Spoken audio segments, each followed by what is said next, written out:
are font properties?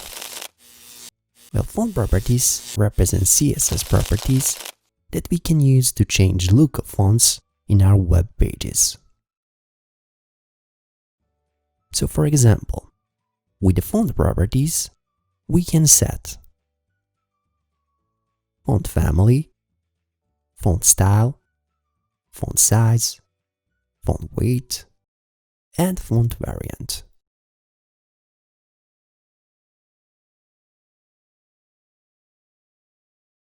Thanks for watching this tutorial, and I hope this was helpful to you.